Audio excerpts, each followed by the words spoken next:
Chapter 14.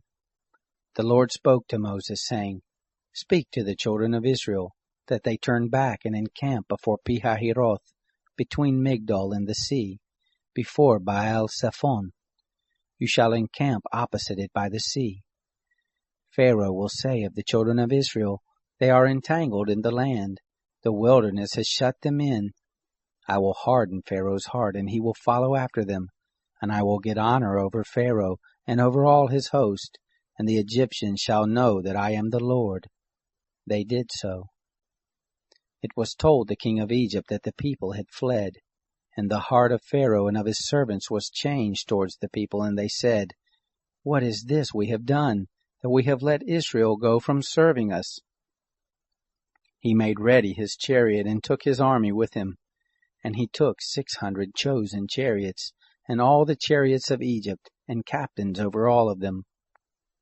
The Lord hardened the heart of Pharaoh, king of Egypt, and he pursued after the children of Israel, for the children of Israel went out with a high hand.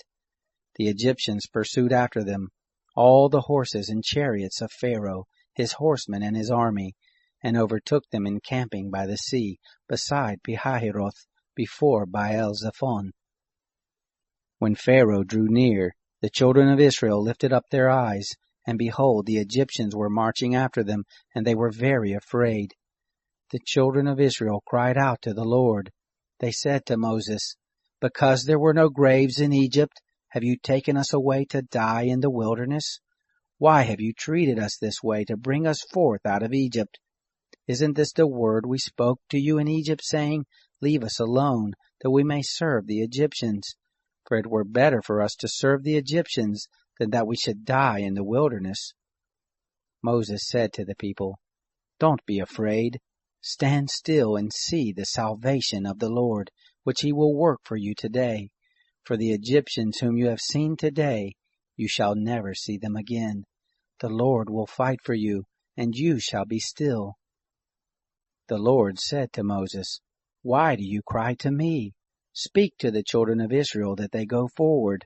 Lift up your rod and stretch out your hand over the sea and divide it, and the children of Israel shall go into the midst of the sea on dry ground. Behold, I will harden the hearts of the Egyptians, and they shall go in after them, and I will get myself honor over Pharaoh, and over all his host, over his chariots and over his horsemen. The Egyptians shall know that I am the Lord, when I have gotten myself honor over Pharaoh, over his chariots and over his horsemen. The angel of God, who went before the camp of Israel, moved and went behind them, and the pillar of cloud moved from before them and stood behind them. It came between the camp of Egypt and the camp of Israel, and there was the cloud and the darkness, yet it gave light by night, and the one didn't come near the other all the night.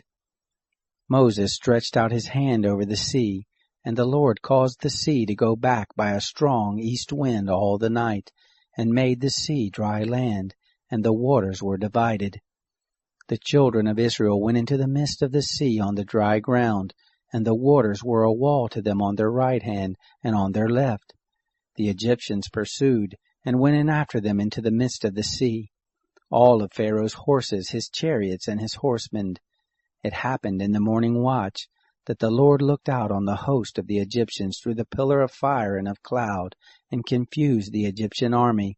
He took off their chariot wheels, and they drove them heavily, so that the Egyptians said, Let's flee from the face of Israel, for the Lord fights for them against the Egyptians. The Lord said to Moses, Stretch out your hand over the sea, that the waters may come again on the Egyptians, on their chariots and on their horsemen. Moses stretched out his hand over the sea, and the sea returned it to its strength when the morning appeared, and the Egyptians fled against it. The Lord overthrew the Egyptians in the midst of the sea. The waters returned and covered the chariots and the horsemen, even all Pharaoh's army that went in after them into the sea. There remained not so much as one of them. But the children of Israel walked on dry land in the midst of the sea, and the waters were a wall to them on their right hand and on their left. Thus the Lord saved Israel that day out of the hand of the Egyptians, and Israel saw the Egyptians dead on the seashore. Israel saw the great work which the Lord did to the Egyptians, and all the people feared the Lord, and they believed in the Lord and in his servant Moses.